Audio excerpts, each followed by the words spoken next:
Hola, hola a todos, ¿cómo están? Espero que se encuentres bien. Este es un nuevo episodio de la economía P2P. Estoy acá con Leo. Hola Leo, ¿cómo estás? ¿Qué tal, Ian? ¿Cómo va? ¿Todo bien? Yo excelente, por suerte. Todo bien, todo bien. Y bueno, antes de empezar queríamos agradecerle a todos por escucharnos. Vemos que las visitas vienen creciendo y nos gusta ver eso. Y queremos agradecerle también por los comentarios. Sepan que los leemos, vamos anotando los comentarios para ir tocando los temas de a poco. Y bueno, vimos uno de los comentarios que hablaban de el tema de empezar a hacer encuentros de Bitcoin Cash en Argentina. Bueno, queremos contarle que esto ya existe. Ya hay encuentros de Bitcoin Cash en Argentina. No sé si el comentario se refería a algún encuentro en algún lugar en específico, o sea, capaz en alguna provincia donde todavía no hubo encuentros o ese tipo de cosas. Pero en general suele haber un meetup mensual de Bitcoin Cash, por lo menos en Capital Federal. La idea de este año es que Bitcoin Cash Argentina empiece a moverse por distintos lados también para ir haciendo otros meetups. Pero sepan que por lo menos si están en Capital o alrededores, viste, provincia, en el AMBA, probablemente pueden venir tranquilamente a los meetups que se hacen. En general los hacemos en lugares que aceptan Bitcoin Cash. Y bueno, obviamente les entregamos Bitcoin Cash para que puedan consumir. Y el que tiene, bueno, puede consumir más. Pero sepan que ya existe esto, ya hay. Si se quieren enterar, bueno, lo primero que les decimos es que nos sigan a Bitcoin Cash Argentina en las redes sociales. Ahí siempre se postean estas cosas. Y que se unan al grupo de Telegram de bchargentina.com. BCH Argentina es el arroba del grupo de Telegram. Súmense y ahí siempre se charla de estos temas y otros temas. Mismo si tienen consultas, ahí siempre se ayudan a resolver. Sí, la verdad que una de las mejores cosas que tiene Bitcoin Cash y quizás la principal razón que tiene, por la cual tiene sentido es realmente la comunidad. No solamente, digamos, la de Argentina, sino en general suele ser gente con ideas muy bien definidas, muy claras y firmes. Nada, digamos, de andar ahí boyando a ver qué pasa, sino que realmente gente comprometida. Eso es lo que me llama la atención, pero obviamente es una sorpresa que siempre es bienvenida. Así que bueno, queremos empezar con el primer tema. En el día de hoy vamos a hablar de... Primero vamos a decir por qué se nos ocurrió hablar de lo que vamos a hablar hoy. Y bueno, básicamente salió un video del Foro Económico Mundial en el que subían diciendo que Bitcoin debería pasar a Proof of Stake por una cuestión de consumo energético y bla bla bla. Entonces bueno, a raíz de esto, y bueno, después hubo bastantes grupos interesados. Si no me equivoco, se había formado una especie de grupo en el que formaba parte, a la redundancia, la fundación Bill y Melinda Gates para financiar cambiar a BTC a Proof of Stake. Entonces dijimos, interesante para hablar. Así que, bueno, en algún momento de este podcast vamos a tocar este tema. Pero primero... ¿No estaba Blockstream en ese grupo también? No me cabe duda. Y bueno, pero primero tenemos que empezar... ¿Están de alguna manera? Están. Sí. Y bueno, pero primero tenemos que empezar hablando de Proof of Work. O sea, el actual algoritmo de consenso que tiene Bitcoin Cash y bueno, también BTC. Totalmente. Entonces, bueno, podemos arrancar por ahí definiendo qué es un algoritmo de consenso para una red descentralizada como lo es, no sé, el caso de Bitcoin BTC y obviamente... Bitcoin BTC, Bitcoin Cash y obviamente el resto de las criptomonedas que existen, ¿no? Pero obviamente Bitcoin BTC, Bitcoin Cash sería como la principal porque, digamos, son las monedas que salen del Bitcoin original, que es la primera en utilizar este mecanismo, un mecanismo de consenso que se conoce como Proof of Work o en español prueba de trabajo. ¿Qué es en esencia un mecanismo de consenso? Bueno, pongámonos en contexto. Cuando aparece Bitcoin en el año 2008, que Satoshi Nakamoto lo anuncia y siempre nos remontamos al principio, pero bueno, el principio pasaron cosas claves, que es básicamente la aparición de todas estas tecnologías como una sola, que es Bitcoin. Entonces Satoshi Nakamoto dice, bueno, nosotros vamos a crear una red en la cual vas a tener muchos participantes, muchas personas involucradas, vas a tener usuarios, vas a tener, bueno, mineros o nodos, como se lo llamaban en ese entonces. O sea, la palabra nodo esencialmente en ese momento significaba siempre nodo minero. No fue así, no hasta después que nodo pasó a ser sinónimo de otra cosa y minero casi que son palabras que se utilizan como dos conceptos diferentes. Y bueno, al tener una red de participantes y tenés un historial de transacciones, que es la cadena de bloques, bueno, ¿cómo nos ponemos de acuerdo para definir cuál es el historial de transacciones correcto? Es decir, tenemos que tener algún mecanismo, algún medio por el cual decimos, bueno, esta, o la gran mayoría de la red, coincide en que este es el historial de transacciones correcto, la blockchain correcta. Entonces, el mecanismo de consenso que tiene Bitcoin y que se mantiene tanto en Bitcoin BTC como en Bitcoin Cash es el de prueba de trabajo, que básicamente dice vamos a seguir la cadena de bloques que tenga mayor cantidad de prueba de trabajo. Por lo tanto, ¿cómo se determina esto? Bueno, lo que hacen los mineros, en definitiva, es utilizar un montón de recursos energéticos, es decir, van a utilizar su poder de cómputo, basándose obviamente en electricidad, por eso se lo conoce como prueba de trabajo, para resolver un algoritmo. Independientemente de cuál sea el algoritmo, la mayoría de los protocolos de prueba de trabajo funcionan de la forma similar. Lo que esto genera es que haya que hacer un esfuerzo computacional para poder encontrar un nonce válido que genere un hash que sea aceptado por el resto de la red. Cuando el bloque o el minero encuentra ese bloque, lo propaga al resto de la red, es decir, le avisa a los otros mineros verifican que todas las transacciones dentro del bloque sean correctas y que el hash corresponda con un hash válido y básicamente lo aceptan y siguen apareciendo nuevos bloques.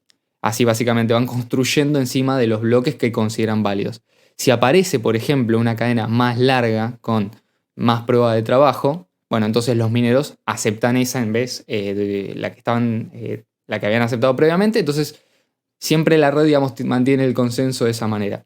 ¿Por qué es esto? Obviamente no es porque a Satoshi Nakamoto le encantaba la idea de que las computadoras hicieran, como muchos piensan, trabajo porque sí o gastando energía de gusto, sino que básicamente lo que estaban haciendo era tratar de evitar un ataque que se conoce como ataque civil. Si vos no, por ejemplo, ponés un mecanismo de consenso en una cadena de bloques, vos lo que puedes hacer es directamente rentás en, no sé, Amazon, en Google Cloud, en cualquier básicamente servicio que te permita rentar servidores, ponés un montón de nodos de la red de la cual estás intentando atacar y básicamente empezás a atacarla porque si cada nodo tiene un voto y vos tenés la mitad de los nodos, vas a tener la mitad del poder de la red. Entonces, lo que estaba haciendo Satoshi Nakamoto en definitiva es elegir un algoritmo que sea muy difícil de falsificar, es decir, que no pueda ser fácilmente falsificado, es decir, que realmente la persona que estaba aportando esos hashes tenía que de alguna manera demostrar que los había producido. Como el algoritmo que se utiliza es imposible de fabricar o imposible de falsificar, realmente la persona que publica esos hashes invirtió mucho tiempo mucho tiempo de computación en encontrar ese hash válido. Entonces, esta es básicamente la idea de un algoritmo de consenso y, digamos, tiene un objetivo muy particular, que es evitar un ataque masivo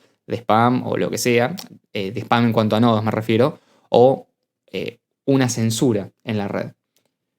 Entonces, justamente, esta palabra es clave. Bitcoin es resistente a la censura, en parte, obviamente, gracias a este algoritmo de consenso, que es el algoritmo de Proof of Work o el algoritmo de SHA-256.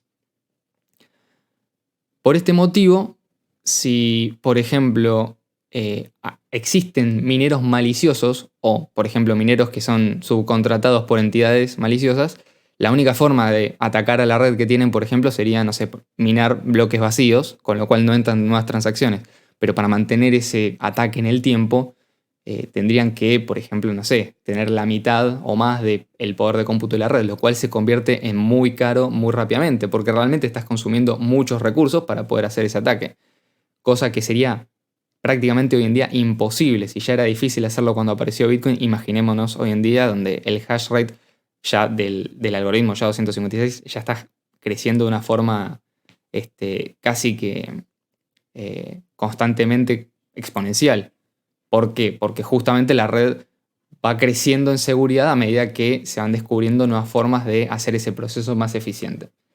Entonces, creo que con esto ya quedó claro que es el algoritmo de prueba de trabajo o de Proof of Work, por qué es esencial en Bitcoin y cómo funciona para evitar la censura o hacer que Bitcoin, las transacciones de Bitcoin, en general como protocolo me refiero, sean resistentes a la censura.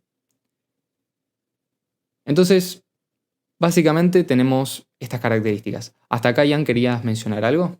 Sí, un detalle de color que no, no representa mucho, pero inclusive hace hace unos años, unas décadas, Adam Back había propuesto utilizar prueba de trabajo como forma de parar el spam en los mails.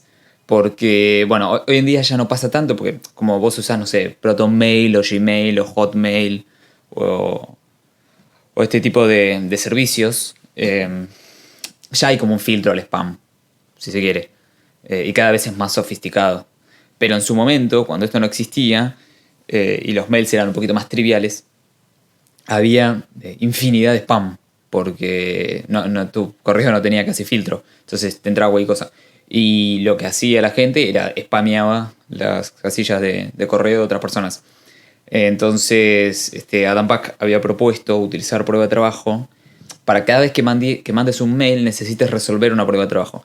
Entonces vos si querés spamear a millones de mails en simultáneo, no podés porque tenés que resolver pruebas de trabajo con tu computadora para poder enviar el mail. Sería como una forma de ponerle un freno temporal, si se quiere, al spameo de los mails. Obviamente esto después no tuvo sentido porque, digo, aparecieron los servicios como Gmail y Hotmail, pero en su momento se había propuesto eso. O sea, para que vean que Proof of Work sí se utiliza para mecanismos de seguridad, sobre todo. O formas de parar. Esto básicamente es una especie de ataque civil, si se quiere, el spameo. Es el mismo concepto. Spamear un correo electrónico o spamear una red es en el fondo muy parecido. O sea, el mecanismo de ataque es muy similar. Es simplemente bombardeo todo el tiempo. Y la forma de resolverlo, tanto en las dos tipos de plataformas, o sea, dentro de Bitcoin o dentro de los correos electrónicos, una de las formas es con prueba de trabajo. Incluso, por ejemplo, se podría comparar con un CAPTCHA, ¿no? Antes de ingresar a una página web.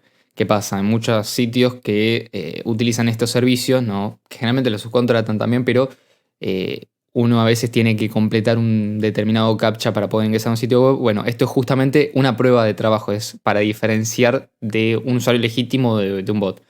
Puede ser esto más ético, menos ético, hay debates al respecto, no vamos a entrar en eso, pero es, digamos, una analogía a, por ejemplo, lo que es el mecanismo de prueba de trabajo, que sí, de hecho, Adam Back lo inventa, creo que se llama Hashcash, y es una de las personas que está citada en el white paper de Satoshi Nakamoto. Adam Back después fundó Blockstream. Así que, digamos, como para que tengan contexto de que es una persona que está involucrada en el espacio desde por lo menos mucho. Es un criptógrafo bastante reconocido en ese aspecto. Creo que tenía bastantes contribuciones interesantes. Hashcash o la prueba de trabajo es una. Como ya dijimos, Satoshi en realidad lo que hizo fue combinar varias tecnologías en una. Así como, por ejemplo, el que inventó el auto no inventó la rueda, no inventó el motor, no inventó... O sea, es una combinación de muchas tecnologías. Después, obviamente, se va perfeccionando con el tiempo. Bueno, entonces, ahora pasamos a un tema que quizás es más polémico, más actual y quizás la principal cuestión en relación a lo que es Proof of Work, digamos. ¿Existen otros mecanismos diferentes a prueba de trabajo para el consenso de una red que no tiene una entidad central? Sí, existen. ¿Qué tiene de malo, dirían algunos, con respecto a prueba de trabajo? Lo malo, o lo que supuestamente es malo, es el consumo energético que tiene. Cuando uno, por ejemplo, ve las estadísticas de lo que en teoría consumen los mineros de Bitcoin, y aclaremos que estas estadísticas no es que las toman directamente la red, porque no hay forma de verlo, sino que se saca un estimativo en base al consumo aproximado de los mineros y se hace, digamos, una propagación de esa información. Supuestamente es malo Proof of Work porque consume demasiada electricidad. ¿Cuánta más electricidad? Y dicen que incluso podría llegar a estar consumiendo actualmente la red de Bitcoin más electricidad que Argentina o que Dinamarca como países por año. Lo cual tiene sentido, digamos, porque es una red extremadamente segura y requiere justamente energía y electricidad para mantener funcionando. Entonces, ¿cuál es la principal crítica que se le hace a prueba de trabajo como un algoritmo de consenso? Y la principal es, consume demasiada energía. Ahora, de nuevo entramos en un problema quizás ya más económico, hasta incluso filosófico, de qué es demasiada energía o qué es demasiado consumo. Pero la crítica va por el lado de no es ecológico ni sustentable. No sé si en esto querías entrar vos, Ian, que creo que estás más capacitado que yo en temas económicos como para directamente salir del paso con este argumento? Sí, primero, siempre cuando hablamos cuando se presenta este tema de la energía, hay que hacerse varias preguntas. Primero, ¿de qué red estamos hablando? Porque esto no es lo mismo BTC o BCH, ahora vamos a ver por qué, pero cuando se... También la otra trampa es no comparar, por ejemplo, el consumo energético de Bitcoin con el consumo energético del sistema Fiat, ¿no? Y de toda la basura y todo lo que trae el propio sistema Fiat. Más allá de la destrucción económica, la propia destrucción ecológica, si se quiere, en algún punto. O por ejemplo, lo que hacen los bancos centrales de incentivar el consumo, también es una forma, si se quiere, de digamos, ponerle esteroides al consumo es al mismo tiempo ponerle esteroides al consumo de bienes y de, no sé, reservas naturales, ese tipo de cosas, ¿no? Por ejemplo, si se intenta hacer una burbuja vía crédito en los inmuebles, obviamente vas a tener más consumo del concreto que se necesita. Me refiero a concreto del material. Y tal vez no era lo que realmente el mercado de la gente quería, sino que simplemente es una demanda artificial que infla y también sí te hace dañar más el medio ambiente o te hace consumir más bienes de los que se necesitaría. Obviamente nosotros creemos que los recursos naturales no se agotan, sino que, porque si vos, por ejemplo, este es el típico caso que explica Miguel Ángel Bastos del auto, por ejemplo, si vos tenés un auto que es el doble de eficiente, básicamente con el mismo litro de nafta podés hacer el doble de cantidad de kilómetros, aproximadamente. Entonces, o por ejemplo, cuando te dicen, no, se va a acabar el petróleo. Nunca se acabó el petróleo todavía, pero cuando se acabe, o sea, vos lo que querés es trasladarte, no petróleo. ¿Sí? O sea, usarás auto de otra cosa, de hidrógeno, de carbón, de lo que sea. Trasladarás, que es lo que en el fondo te importa. No te importa el recurso que consume el auto, sino el hecho de trasladarte, en el fondo. O sea, esto es algo que es totalmente intercambiable. Antes los trenes eran a vapor, con carbón, hoy ya no son así. Tenés hasta trenes eléctricos. Entonces, y se hablaba de que se iba a terminar el carbón. Pero bueno, volviendo, más centrado en el tema. Acá la trampa es comparar el tema de la energía con BTC, nada más, ¿no? Como si BTC fuera la única red de prueba de trabajo.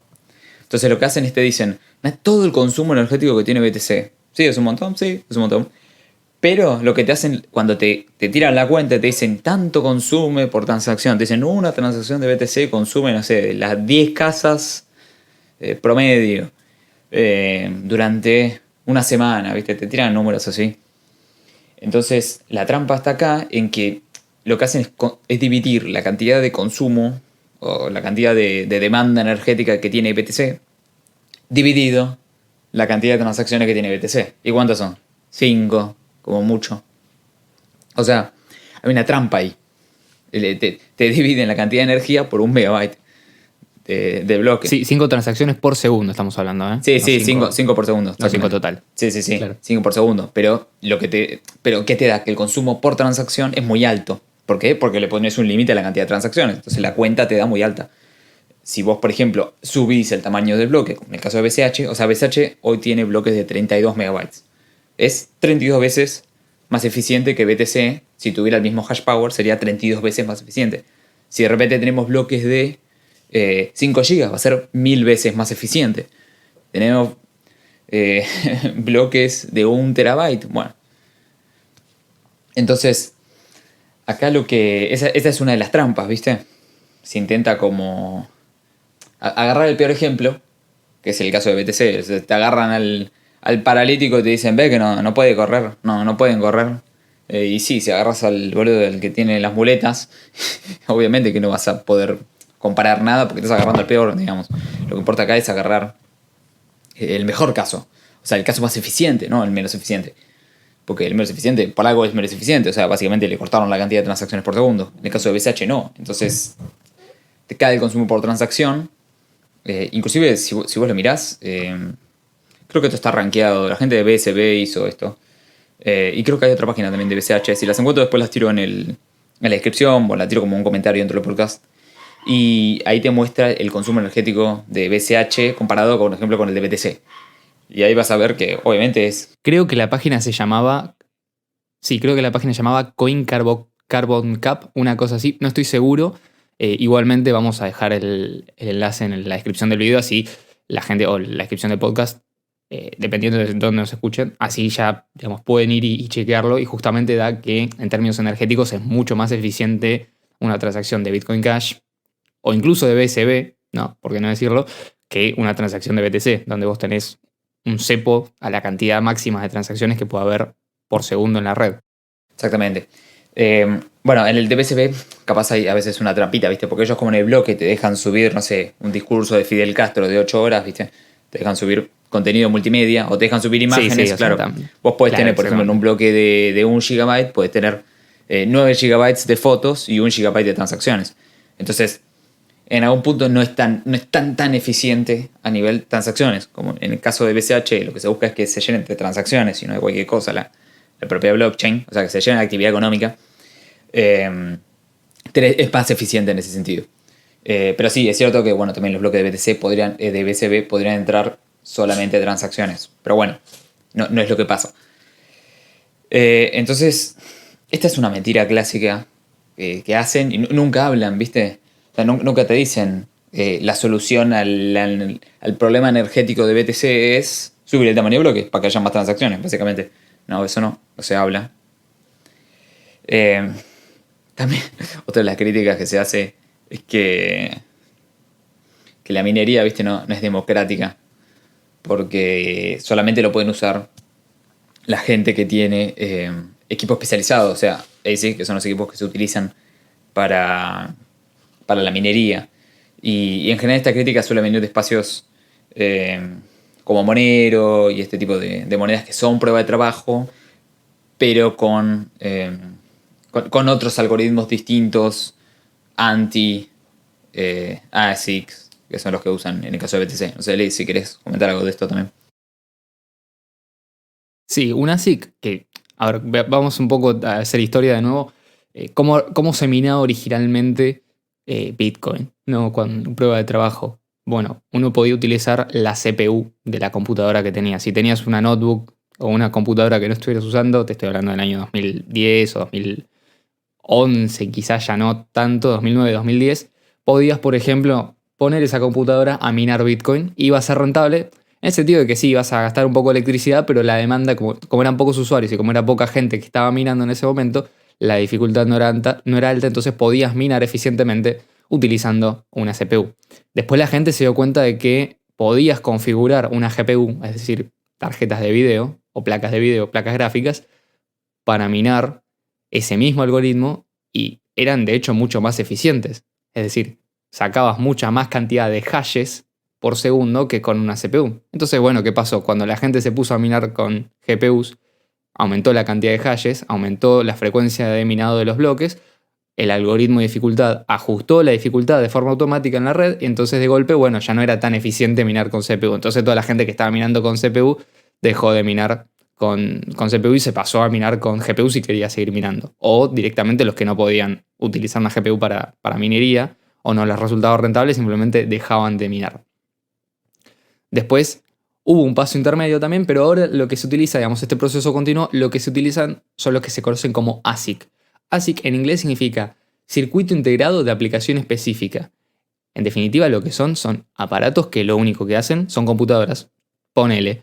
Pero, o sea, tienen un chip adentro y lo único que hace ese chip es resolver el algoritmo de hash de Bitcoin, el SHA-256, y no hace absolutamente nada más. Es decir, no es como una placa de video que de última, no sé, te compraste una placa de video para minar Bitcoin, se volvió no rentable y bueno, te pones a jugar jueguitos. Esto no te sirve para otra cosa. O sea, básicamente si vos compraste un ASIC, que encima son carísimos, estamos hablando entre $3.000 y $20.000 inclusive por unidad, digamos, son circuitos que son específicamente diseñados para esto y no te sirven para otra cosa.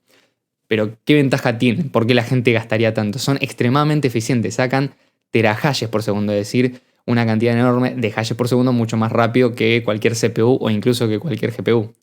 Entonces, ¿cuál es la crítica? Que si nosotros, digamos, empezamos a usar una red que solamente se puede minar de forma eficiente o económica con un ASIC, estamos dejando de lado todas las personas que quieren minar con una CPU. Pero en definitiva, ¿qué estás hablando? O sea, ¿qué estás diciendo ahí? Bueno, sí, es verdad, quizás haya más gente minando con CPU, pero vas a tener menor seguridad. ¿Por qué? Porque si vos estás diciendo que el tope máximo de la seguridad que puede tener la red es lo que puede minar una CPU promedio, entonces estás diciendo en definitiva que no te interesa la seguridad, solamente querés que haya más gente minando, lo cual no necesariamente significa que sea más seguro. E incluso no significa que haya menos mineros ahora que antes, porque si bien antes podías minar con CPU, ahora que existen los ASIC, por lo menos en las redes con SHA-256, tenés muchísimos más mineros y tenés una mejor distribución a nivel global. Simplemente los mineros ahora son gente que se dedica específicamente a esto, es decir, son gente especializada, lo cual en términos de mercado es excelente, porque nosotros queremos que los mineros sean gente especializada y que se dediquen a minar Bitcoin. Así como, por ejemplo, a medida que operan los mercados, van dejando de lado a las empresas o personas que ofrecen servicios y productos de menor calidad, bueno, van siendo reemplazados por aquellos que lo pueden ofrecer de mejor calidad, es decir, en este caso más seguridad y de forma más eficiente, es decir, aquellos que tienen un ASIC. Los ASIC, en definitiva, no son una consecuencia negativa del algoritmo de prueba de trabajo de Bitcoin, sino que son al contrario, algo que beneficia porque hace mucho más difícil atacar a la red utilizando los mecanismos tradicionales de ataque, que serían obteniendo la mayor cantidad de poder de cómputo posible, y además proveen un servicio de forma mucho más efectiva y haciendo mejor uso de los recursos. Es decir, los ASIC no solamente gastan mucho menos que una CPU por hash, sino que además le aumenta la rentabilidad al minero, con lo cual extienden el tiempo de vida de ese minero dentro del mercado de Bitcoin o dentro del mercado de la minería. Esto obviamente son características económicas deseables dentro de una moneda. Entendemos la crítica por el lado de que dicen que si el día de mañana solamente aparecen unos equipos ultra caros pero ultra eficientes, bueno, entonces si los estados tiran una bomba en 3 o 4 ubicaciones de minería, ya te destruyen el hash rate de Bitcoin, por ejemplo. Y en cambio, por ejemplo, con Monero, como se puede minar con una CPU ordinaria, igual vos podrías estar minando en tu casa y nadie se daría cuenta. Bueno, esto es una crítica quizás que no se demostró en la práctica, es decir, no es algo que se concretizó nunca, al contrario, parece todo lo opuesto, porque cuando, por ejemplo, en China prohibieron la minería de Bitcoin, lo único que pasó fue que los mineros se fueron a otros países, a otras jurisdicciones donde los recibían con brazos abiertos y la red siguió existiendo de forma ininterrumpida. Esto claramente, a menos en mi juicio, demuestra la superioridad técnica de tener un algoritmo que no limite no solamente la capacidad de, por ejemplo, los bloques, sino que no limite la seguridad que puede proveer un minero. Es decir, si un minero de golpe se vuelve muchísimo más eficiente que el resto y puede ofrecer mucha más seguridad a un menor coste para él y es eficiente y es rentable y lo puede hacer a largo plazo, bienvenido sea. Es excelente porque no se beneficia a él aumentando sus ganancias y nos beneficiamos nosotros que utilizamos una red cada vez más segura. Así que bueno, volviendo al por qué nos hizo pensar hacer este episodio, lo empezamos a pensar más en profundidad y hay varios puntos acá a tocar. Primero, la excusa no es solamente el consumo energético del hecho de pasar a prueba de participación, proof of stake. Hay varios puntos más que se pueden hilar de lo mismo. Por ejemplo, después vamos a hablar de qué es proof of stake, pero el hecho de que BTC no cierre a nivel incentivos, esto de que cada vez hay menos recompensa por bloque, tiene que haber más cantidad de transacciones y como la cantidad de transacciones son limitadas, no hay actividad económica para solventar los incentivos de los mineros. Entonces, acá el punto que hay es que hay distintas propuestas para cómo solucionar esto, ¿no? Una propuesta conocida, la de Peter Todd, que es agregar inflación.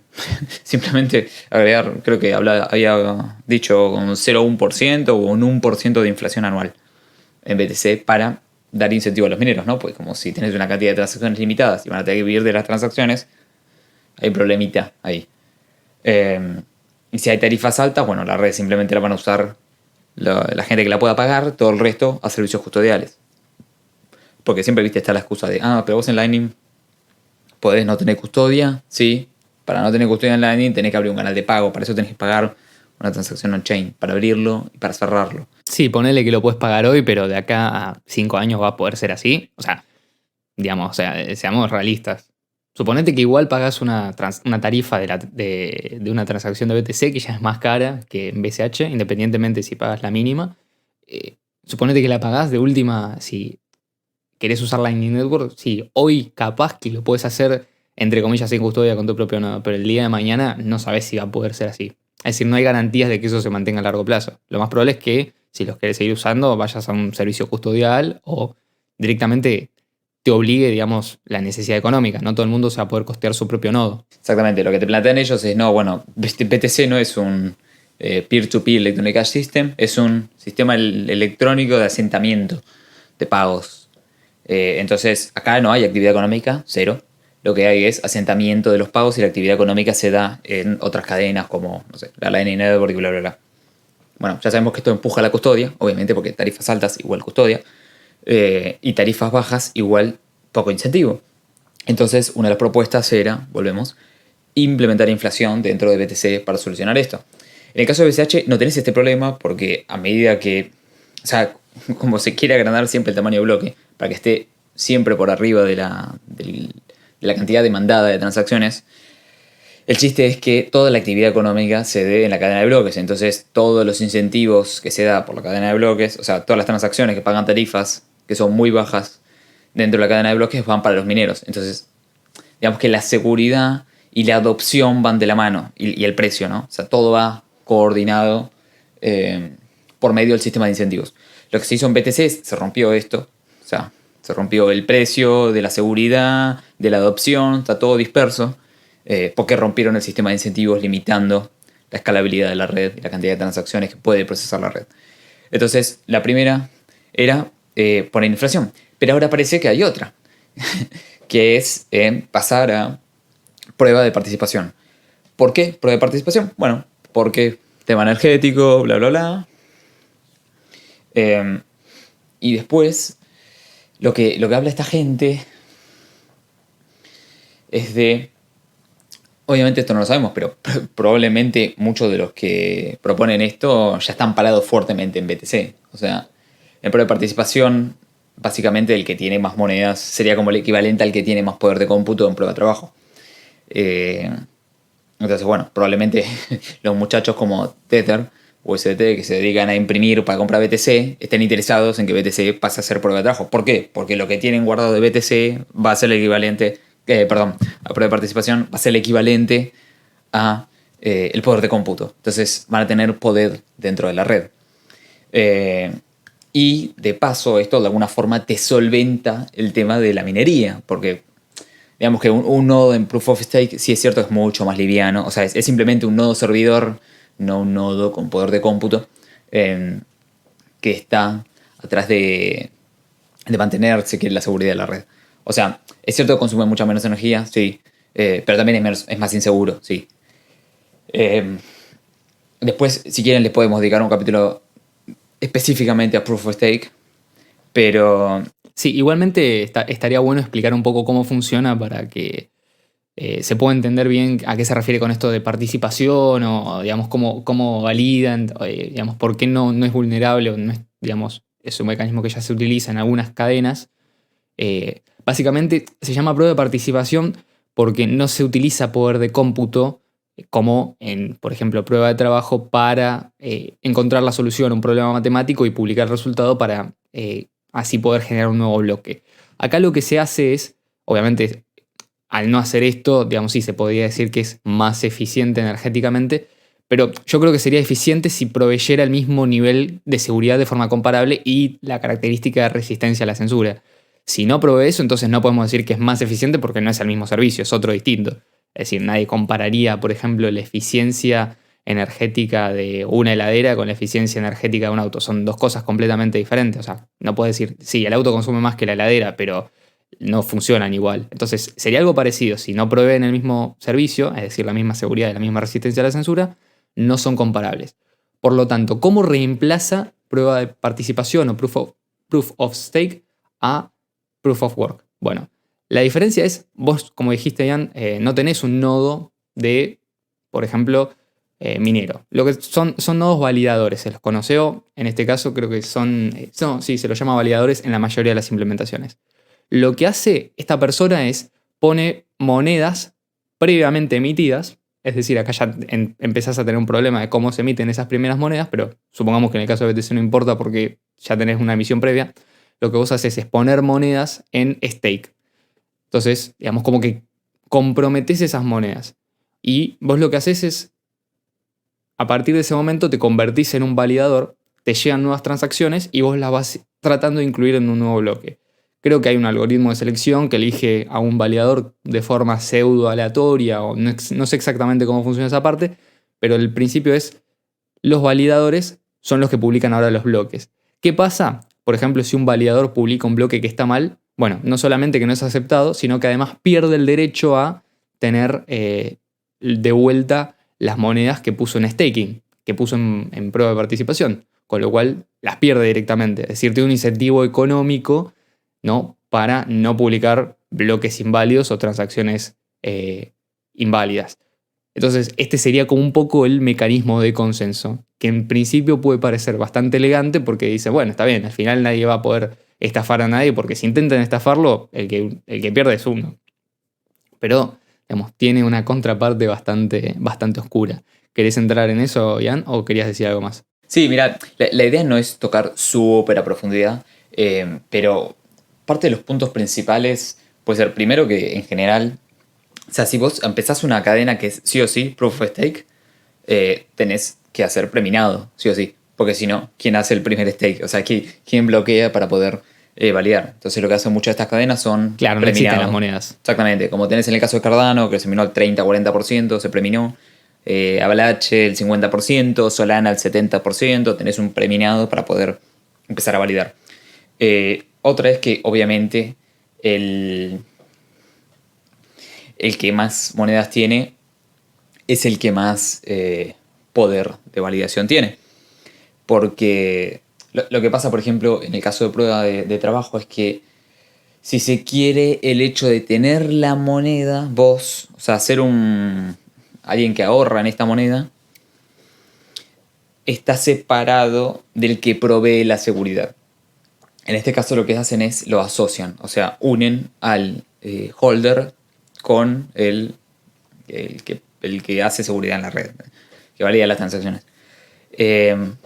Y ahí hay un problema. Por ejemplo, en general la gente suele dejar las monedas en plataformas custodiales, y estas plataformas custodiales ahora serían las que tendrían poder de participación dentro de esta red. Pasa en cadenas como por ejemplo en Nano, donde una cosa así como el 20-25% de los Nano las tiene una billetera de Binance, o sea, están en Binance. Entonces Binance tiene el 25% ahora creo que es un poder. Poco menos, pero tienen, va tienen moviendo. un poder de cómputo interesante. Exactamente, se va moviendo y bueno, el Binance es el que tiene parte grande del poder de participación dentro de esta cadena. Y le pasa a todas las Proof of Stake esto. En general tenés exchange grandes, que son las que tienen un gran número de monedas, tienen poder dentro de la red. En el caso de prueba de trabajo, esto está divorciado en algún punto. O sea, vos usás la moneda y la seguridad la provee alguien más especializado. Pero bueno, viste, hay algunas monedas, por ejemplo, Proof of Stake, que lo que hacen es, no hacen preminado, sino que arrancan siendo Proof of Work y después se pasan Proof of Stake. Pero bueno, no queremos profundizar, repito, en este podcast sobre este tema. Pero sí, además tenés otro tema que es más complejo, obviamente, Proof of Stake.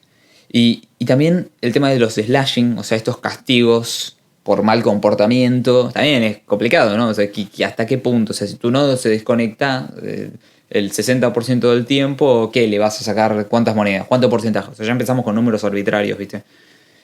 Cuánto de qué, si hace qué, y si se hace una cosa, ya parece como los bancos centrales, ¿viste? Los gobiernos. Hay un problema, o creemos que hay un problema, y le ponemos un castigo. O un incentivo a otra cosa, ¿viste? Y cuando eso genera otro problema, le ponemos otra cosa. Si tú no se porta bien. Si le pifia con el tema de la conexión, o sea, capaz se te fue el internet de tu país, te comes un slashing, te sacan tanto porcentaje. Si quisiste validar o sincronizar o extender o no sé, o replicar un nodo de alguien, agente malicioso, pues te comes un slashing. Si sos un agente malicioso, te comes otro slashing. O sea, toma un nivel de complejidad esto infinito, ¿viste? Y si participás con otro nodo que es malicioso, también te comes castigo.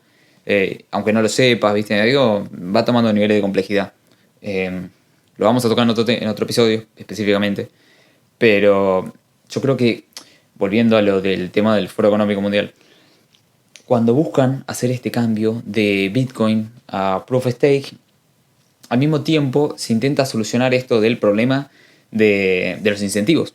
Porque si vos bajás los costos, porque no tenés consumo energético, digamos que estás haciendo más rentable en algún punto, o solucionás el tema de la rentabilidad de la minería, ¿no? Pero bueno, es a expensas de distintas cosas. Dejar de ser Proof of Stake, dejar de ser Proof of Work, hacer Proof of Stake, es una. Entonces, lo que venimos a plantear es que ya se están barajando, ¿viste? Estas soluciones que capaz hoy suenan, qué disparatado, ¿cómo van a hacer Proof of Stake a BTC? ¿O cómo le van a poner inflación? Esperemos. Vamos a ver cómo este discurso dentro de unos años cambia, ¿no? Porque te convencen a unos paladines como Michael Saylor, por ejemplo, y ya él empieza a tirar otro mensaje y la gente se empieza a acomodar a esto. Y esto ya pasó inclusive. Entonces, habría que ver que... Sí, totalmente. Pasó con el bloque. Sin ir más lejos, antes se decía... Bueno, pasó primero que nada, sí, con el tamaño de los bloques, donde de golpe tenías... al principio la mayoría de la comunidad estaba a favor de hacer un hard fork para actualizar el tamaño el tamaño máximo de los bloques, que fue lo que pasó con Bitcoin Cash. Pero después, hoy en día, todos los que están en BTC ignoran esto y están convencidos de que está buenísimo tener un bloque castrado, capado, ¿no? En 1 megabyte máximo. Después, ¿con qué más pasó? Hace no mucho tiempo se decía not your keys, not your coins. Era como el mantra. Decían todo el mundo, sacá las monedas de los exchanges, sacá las monedas de los servicios que sean custodiales, tenelas vos en tu billetera privada, con tus claves, con tus semillas, tu frase de recuperación, lo que sea, que digamos nadie te custodie tus fondos por vos, vos sos tu propio banco. Y ahora hay gente que, escudándose en el argumento de, bueno, pero algunos necesitan servicios custodiales o no sé qué, no sé cuánto, ya todo el mundo prácticamente, o la gran mayoría de las personas que invierten en Bitcoin directamente, lo hacen en servicios custodiales y probablemente nunca retiran sus monedas. Inclusive, por ejemplo, en el caso de la pseudo adopción barra, digamos, coerción de El Salvador, la mayoría de las personas que tiene Bitcoin lo tienen en una billetera custodial con el Estado directamente. Es como tener tus Bitcoins directamente guardados en la cuenta del Banco Central, es una locura. Pero bueno, el discurso cambió lo suficiente y pudieron moldear a las masas de BTC lo suficiente como para poder convencerlas de que ese discurso era el correcto. Che, y que está buenísimo tener servicios custodiales porque ahora puedes usar una tarjeta Visa para poder pagar en un negocio y esto no lo puedes hacer si no tenés tus monedas acá con nosotros. Así que, sin ir más lejos, ponele que hoy las podés retirar. Ponele. Ya están apareciendo servicios custodiales que ni siquiera te dejan retirar las monedas de ahí. O sea, que podés comprar como con dinero fiat que ya tengas digitalizado en esas cuentas. Dinero, o criptomonedas, diferentes criptomonedas, pero ni siquiera las podés retirar y tampoco podés depositar vos. O sea que básicamente están generando que ya la gente no tenga sus monedas. Bueno, ¿a qué va todo esto? Que justamente ¿por qué no van a cambiar el discurso de que prueba de trabajo es malo porque es contaminante, desperdicia un montón de energía y no es democrático? Y te dicen, che, pero ahora podemos usar Proof of Stake, por ejemplo, prueba de participación, para resolver todos estos problemas. Y ya no nos vamos a tener que preocupar por el costo de la minería, no nos vamos a tener que preocupar por los incentivos, va a ser mucho más sustentable y mucho más fácil de mantener. Y va a ser como un sistema más de intercambio de valor, o por lo menos una capa de asentamiento, si se quiere. Nadie va a tener que poner, no sé, un ASIC para minar cuando simplemente puedes tener un nodo en tu casa, por ejemplo, o, no sé, alguna otra cosa y directamente participás de la red de forma sostenible y democrática. O sea, él podría cambiar el discurso tranquilamente. No me sorprendería si cada vez más personas hay que lo hagan. Sí, inclusive, bueno, justo hoy salió la noticia de que hay 2 bancos en Argentina que te van a dejar comprar y vender cripto. O sea, en este caso está BTC en ambos, es Brubank y Banco Galicia. A vos te van a dejar tener BTC, entre otras, dentro de la plataforma. Entonces, bueno, si por ejemplo Banco Galicia tiene, no sé, 5.000 BTC, porque la gente compra 5.000 BTC y guardan 5.000 BTC, supongamos que no hagan reserva fraccionaria ni nada raro, ellos estarían interesados en Proof of Stake, porque tienen 5.000 BTC de sus usuarios para poder usar como poder dentro de la red y recibir, bueno, la recompensa de los fees, que tampoco serían muchas, pero empiezan a aparecer otras personas incentivadas en cambiar este sistema. Entonces, no lo sabemos, pero no suena tan disparatado que se empiece a cambiar el discurso. O sea, suena raro, pero en el futuro no. ¿Cómo se puede lograr? Bueno, puede ser, por ejemplo, algo similar a lo que está haciendo Ethereum. En el caso de Ethereum, bueno, obviamente es una red distinta, es modelo de cuenta y no UTXO, pero bueno. En Ethereum ya casi que se está, si se quiere, o se supone que este año, ahora en agosto, una cosa así, deberían poner lo que se llama la bomba de minería, o sea, para que los mineros no puedan sacar bloques, o sea, que la dificultad sea tan alta que no puedan sacar bloques, entonces los obligás a pasar a Proof of Stake a todos. Esto es algo que se supone que se activa este año en Ethereum y termina de pasar a Proof of Stake. Se puede hacer algo similar dentro de BTC. Esto tal vez lleve a un hard fork de vuelta dentro de BTC. Si hay gente que quiere pasar a Proof of Stake y gente que no, vamos a ver quién tiene qué apoyo, ¿no? Vamos a ver si ahora para dónde tira Blockstream, para dónde tiran todos los paladines como Michael Saylor. Y vamos a ver qué pasa con los que, con gran parte de los que hoy apoyan a BTC limitado y Proof of Work. Incluso, por ejemplo, gente como Elon Musk ya ha dicho que va a volver a aceptar Bitcoin como medio de pago cuando se resuelva el problema energético que tiene. O sea, no es casualidad que este discurso ya como que lo están empezando a deslizar.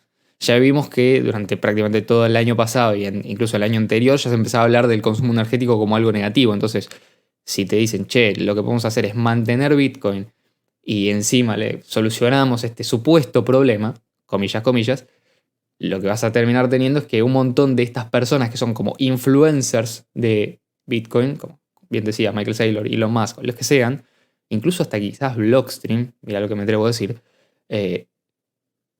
tranquilamente podrían estar apoyando la transición a otro modelo completamente diferente. Lógicamente va a haber gente dentro de BTC que se va a oponer, porque lo va a ver como una vulneración, pero ¿qué pasa? ¿Qué pasa si de golpe se encuentra con que ellos son el fork minoritario? Es decir, que Bitcoin Proof of Work, sería una cosa así, son los minoritarios y que BTC de golpe es la cadena con más, que se convierte en una cadena Proof of Stake. Y se ven obligados incluso hasta a perder el nombre, ¿no? Como haciendo un paralelismo con lo que pasó con Bitcoin Cash. Ellos se atreverían a decir que eso que quedó ahí es que quedó con Proof of Stake, con el modelo de incentivo completamente alterado, ya de forma, digamos, si lo de BTC fue malo, esto es horrible, con los incentivos de forma alterados de una forma estrepitosa, se animarían a decir que eso es Bitcoin y dirían que ellos tienen la versión original de Bitcoin. Digo, los pongo en esta situación, sobre todo si hay una persona que por casualidad está escuchando y es pro BTC, digamos, para que se ponga en contexto de qué pasó también en el fork de 2017. Digamos. Por esto es tan importante el sistema de incentivos, el incrementar de forma acorde el tamaño de los bloques, no ir diciendo, digamos, que digamos, solamente por tener mayor precio una moneda no es Bitcoin y otra sí. O sea, ese tipo de cosas, ¿no? Que van quizás más por el lado de el razonamiento que uno hace antes de abrir la boca. Que eso no es menor, digamos, falta mucho pensar antes de hablar. Pero bueno, justamente tenés mecanismos hoy en día para, por ejemplo, no sé, permitir esto o que esto suceda. Es más, supongamos un caso extremo, no sé, digamos que en 2030, por así decirlo, no sé, toda la Unión Europea dice, aceptamos, en vez del euro, lo reemplazamos por Bitcoin, ¿no? Pero solamente si es Proof of Stake. Vas a tener a más de 20 estados bastante, o sea, económicamente potentes, ya de entrada aceptando esa moneda como moneda de curso legal y encima obligando su uso. ¿Vos te pensás que por más que estés oponiéndote de forma minoritaria a un fork de Proof of Stake, vas a poder, digamos, mantener el nombre y los exchanges van a cumplir con eso? No van a decir que BTC ahora es la versión que tiene Proof of Stake, que la otra es BTC Proof of Work, una cosa así, BTC Legacy le van a poner, no sé, ese tipo de cosas. O sea, hay maneras de llevarlo a cabo. Por eso justamente es tan importante mantener la idea original intacta. No solamente para evitar un problema como el problema del Office, sino problemas mucho más graves como podrían intentar hacerlo el día de mañana si quieren terminar de domar a Bitcoin. Totalmente. Inclusive vemos con el tiempo, volviendo al por qué sigue Proof of Work, que no solamente es más eficiente en cantidad de energía por terahash, sino que inclusive resuelven otro tipo de cosas como las nuevas versiones de los ASIC. Viste que siempre se tuvo como que es un enjambre, viste, siempre hay mucho ruido y todo esto. Hoy en día los nuevos ASIC ya no tienen este problema. Tienen enfriamiento líquido con agua y no tienen ruido. O sea, no hacen ruido. Y son mucho más potentes que los anteriores. Así que no sabemos qué puede pasar en un futuro. Probablemente sea mucho más eficiente energéticamente, inclusive. O chips más especializados en... como estaba sacando Intel, un chip de minería de SHA-256 para BTC, BCH y todo esto. Especializado en reducir el consumo energético. O sea que hasta se puede tocar de este lado, digamos. Así que, bueno chicos, esperemos que les haya gustado mucho esta nueva versión del podcast. Y comenten, compartan, por favor, denle like. Y les agradecemos a todos por escucharnos nuevamente. Muchas gracias y muchas gracias Leo también. No hay de qué. Nos estamos escuchando en la próxima edición de La Economía P2P. Que tengan una buena semana.